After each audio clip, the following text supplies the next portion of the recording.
خواتین کے متعلق ایک بہت ہی اہم مسئلہ کہ کیا عورت 7 دن میں ہی پاک ہوگی؟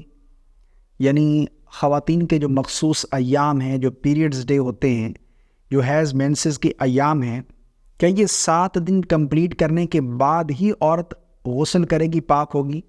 اس سے پہلے عورت پاک نہیں ہوتی؟ کیونکہ اس حوالے سے بہت بڑی غلط فہمی بعض خواتین میں پائی جاتی ہے۔ آج اس کو میں کلیئر کرنے جا رہا ہوں۔ یہ بہت ہی اہم مسئلہ ہے، ٹھیک ہے نا؟ خواتین اس پر توجہ کریں۔ سب سے پہلی بات یہاں پر میں بیان کرتا چلوں کہ حیض کی شرعی مدت کم سے کم کتنی ہے اور زیادہ سے زیادہ کتنی ہے؟ کم سے کم حیض کی جو شرعی مدت ہے وہ 3 دن اور 3 راتیں ہیں، یعنی 72 گھنٹے۔ اگر 72 گھنٹے سے 1 منٹ بھی کسی کو کم بلیڈنگ ہوئی تو وہ حیض شمار نہیں ہوگا، پھر وہ استحاضہ ہے، یعنی یہ بیماری کا خون تھا۔ اس میں نہ عورت پر نماز معاف ہے نہ روزہ۔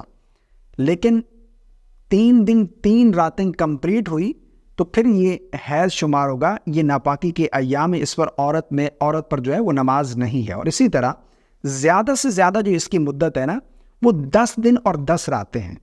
یعنی اگر کسی عورت کو 10 دن 10 راتیں بلیڈنگ جاری رہی، 10 دن 10 راتوں میں بند ہو گئی، تو یہ جتنے بھی ایام ہیں یہ ناپاکی کے ایام ہی شمار ہوں گی، یہ حیض شمار ہوگا۔ لیکن جیسے ہی 10 دن 10 راتیں کمپلیٹ کرنے کے بعد 11ویں دن بھی اگر اس کو بلیڈنگ ہوتی ہے تو پھر یہ جو بلیڈنگ ہو رہی ہے یہ استحاضہ ہے، یعنی یہ بیماری کا خون ہے، ٹھیک ہے نا؟ اس پر پھر وہ نماز بھی پڑھ سکتی ہے، روزہ، جتنی بھی عبادات ہیں وہ کر سکتی ہے طہارت حاصل کرنے کے بعد۔ تو ایک چیز تو آپ نے یہ سمجھ لی۔ اب بعض خواتین کیا کرتی ہیں کہ اگر ان کی عادت ہے 4 دن کی، یعنی 4 دن میں ان کو بلیڈنگ آنا بند ہو گئی، 4 دن ان کو بلیڈنگ ہوئی، اب پھر وہ غسل نہیں کرتے، وہ انتظار کرتی ہیں 7 دن کا کہ 7 دن کمپلیٹ کریں گی، اس کے بعد پھر غسل کریں گی تو پاک ہوں گی، اس سے پہلے وہ پاک نہیں ہوں گے۔ یعنی یہ غلط فہمی پائی جاتی ہے کہ 7 دن ہی گزارنا ضروری ہے، 7 دن سے پہلے غسل نہیں کر سکتے، 7 دن سے پہلے ہم پاک نہیں ہوں گے۔ تو یہ بالکل بہت بڑی غلط فہمی ہے، اس کو آپ دور کر لیں۔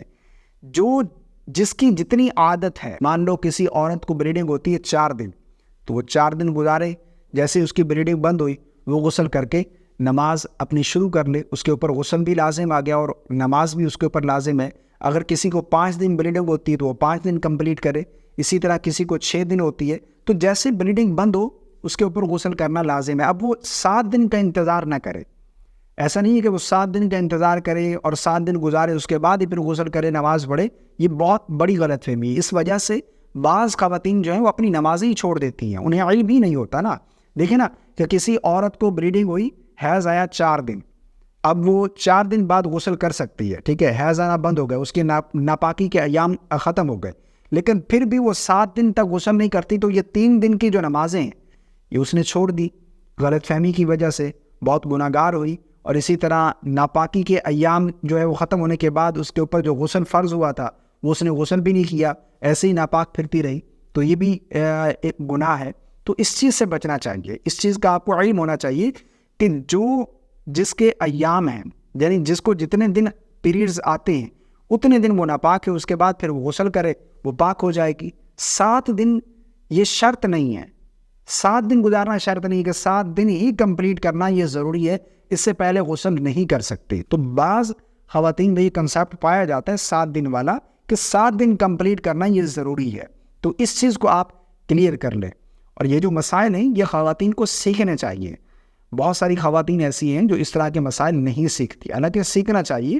آپ کوئی آپ کے پاس پڑھی لکھی عورت ہے جو دین کا علم رکھتی ہے، اس سے سیکھیں، ورنہ پھر آپ اپنے شوہر سے بولے، وہ علماء کرام سے یہ آپ کو مسائل پوچھ کر بتائیں، تو یہ بہت ضروری ہے۔ السلام علیکم ورحمۃ اللہ۔